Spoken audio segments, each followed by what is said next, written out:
Ladies and gents, Anthony Taylor here from SME Strategy. I just wanted to thank you for downloading your tool, whether it's the 15 questions, the strategic planning template, strategic planning assessment, or something else. And as an added bonus, I wanted to run through the strategic planning process with you so that you could get the most out of your tool and bring the most value to your organization. So I endeavored to do this in under 15 minutes, so let's do it. So, strategic planning process. When we do it, there's basically 4 components. There's where are we now, where are we going, what is going to get in our way, and what do we need to do to get to where we want to go. In our process, our aligned strategy development process that we do here, there's 3 types of alignment. Alignment with the leadership team, so making sure everybody on the leadership team is on the same page, that's board or leadership. Alignment with the vision and the strategy, and alignment within the whole organization, so top down, bottom up, everybody's on the same page. So the first part of the strategic planning process is getting inputs. Where are we now? That's things like doing an external analysis, whether that's a SWOT or a pestle analysis. You need to figure out what's going on outside of your organization as well as inside your organization as you build your strategy. The second input that I would recommend is doing an internal analysis, something like a stakeholder engagement survey or just management team inputs. And that's why a strategic planning session is so valuable. And we even do a survey before all of ours. This is the overview of the strategic planning process. So it starts with the vision, where are we going? Then you'll get there by accomplishing your mission. You'll have goals and objectives along the way that help you accomplish your mission, that help you accomplish your vision. And then the strategies, how are you going to accomplish your goals? And the tactics are the individual pieces to your strategic plan. So creating your strategic plan. Most important piece of this is the vision. Where are we going? The future is uncertain, but we as an organization have an opportunity to create that future. So how do you create a vision that isn't just words? A vision is super valuable to be able to motivate your people and inspire people to want to do more and contribute. So a way to think about it is, if success was a place, how would we know if we got there? Where are we going? Why should we go there? And what is winning? We're creating the future, however long it is from now, and we want to be as descriptive as possible on the outset. So what do you see for your organization in 3 to 5 years, or maybe 10 to 25 years?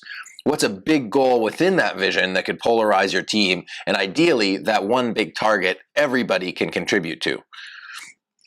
It's really important for them to describe the vision as vividly as possible. So what do operations look like? What does staff look like? What do clients look like? How else does your organization look different? And think of it like a blueprint for a house. That's what you're building. The next piece to this is the mission and the purpose. If you complete your mission, you will move forward towards the vision. Why do you exist? What do you do it for? Who is your main customer? And what do you do for them?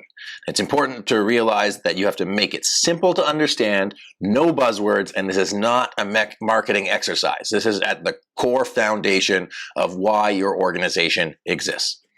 So the next piece that helps the mission stay together are values within the organization. You can use values or culture, but it's really the DNA of your organization. What do you value currently within the organization? What are the cultures and norms of your organization and of your people? Why are they important? What values are important to them? How would you describe the organization if it were a person, good or bad? What is the way we do things around here if you're explaining it to somebody new? What's not acceptable behavior? It's important for you to recognize that values drive performance. It ties the whole strategy together. So again, you have to align your strategy with your vision and your purpose. If you accomplish your purpose, your mission, and then you will be closer to accomplishing your vision. So here's some risks. What's going to get in our way? Leadership. If you don't have the whole management team on board, it's going to pull back your strategy because they're the ones giving the marching orders to your staff and your employees.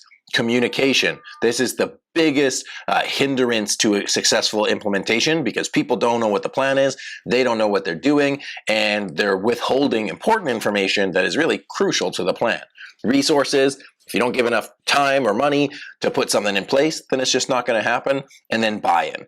Do you want to be creating a plan and pushing it on your people, or do you want them to buy into the plan because you're allowing them to contribute and move forward on it themselves? So other implementation constraints, time, budgets, human resources, technology, and pretty much anything you can think of, it's waiting around the corner, and there are opportunities in the planning process to identify them, create impact studies, as well as mitigation plans to minimize the downside of these risks. So what uncertainties exist for us? What are the impacts of those uncertainties? What is the likelihood of that happening? And what can we do to mitigate that risk? That way you are proactive instead of reactive, and it keeps your plan on task. So what are the most important things you should be doing in your organization to accomplish your mission and your vision? Strategy inherently is about choices, and there are 1,000,001 choices every single day. So when you create the plan, you need to work backwards to create the tasks, the roles, the individual areas of responsibility. And you can just look right now. How do you create work plans as it exists? This is one of the tools that we actually sell on SME Strategy, and this is the pyramid of purpose, in other words, and we just say, hey, focus on a handful of objectives, don't do too much.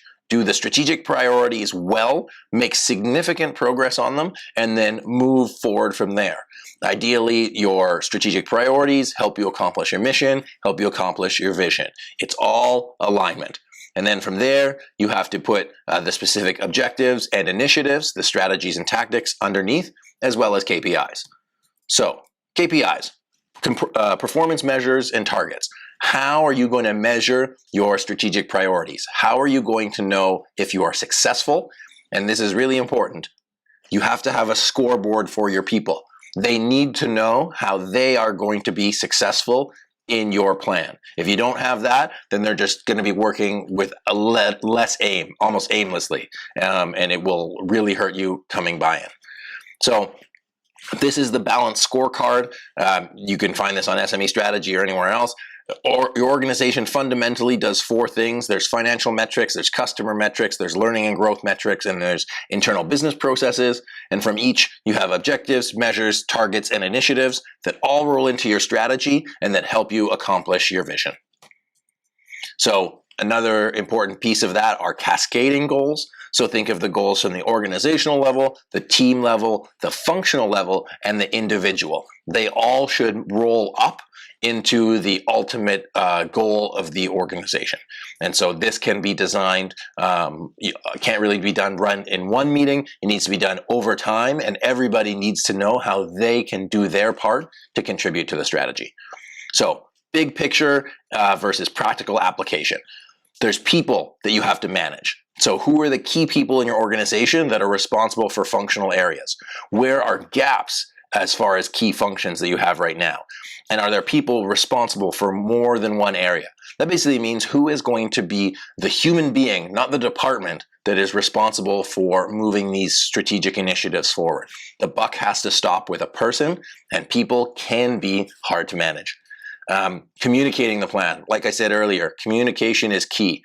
How are you going to share this strategic plan with your organization so everybody can know how to contribute? Keep in mind that different people absorb information in different ways. Words, audio, pictures, whatever works for you, you need to keep the plan top of mind so that people can be aware of where the organization is going and what they need to do to move forward in it. It's all about alignment. If you lose out on some of these pieces, the entire strategy can fall. You need to make sure that the plan is aligned, your people are aligned, and it goes from the top down to the bottom up. And once you get alignment and buy-in, that's when real magic starts happening, and you make really big progress and important progress on your plan and everything that you work on. How do you get alignment? You got to communicate clearly and simply. You need to get buy-in, so bring people into the process so they know how they can contribute. You need to match goals and motivation. Think of it from their perspective. Everybody has a different reason to come to work, and that's why we're really passionate about what we do, because we make people's lives better. Your employees will have better lives. It will affect their families and their communities when they can be successful in their work. And to be successful, they need to have the capability to do that. So you gotta give them the tools and the resources they need to succeed. If you give them a plan, but chop block them and don't allow them to be successful, they're not going to be very motivated to come into work and to give it their best.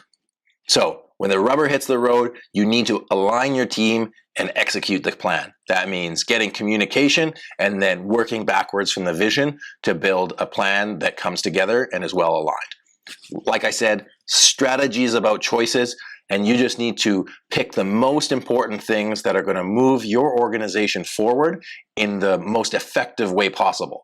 So if you have an aligned plan and you have a clear direction and you keep that top of mind and don't sway from it, you're going to save time, money, and resources. Your people are going to be happier, and you're just going to get more done, which means you're going to have a bigger impact and you're going to help more people. And that's really what it's about. So happy planning, everyone. I hope you enjoyed this video. I hope it helps you structure your strategic planning process, and I hope it helps you add more value to your customers and anyone that is affected by your business. So it's been Anthony Taylor. I'm the managing partner at SME Strategy, and I really hope this has helped. Have an amazing day and happy planning.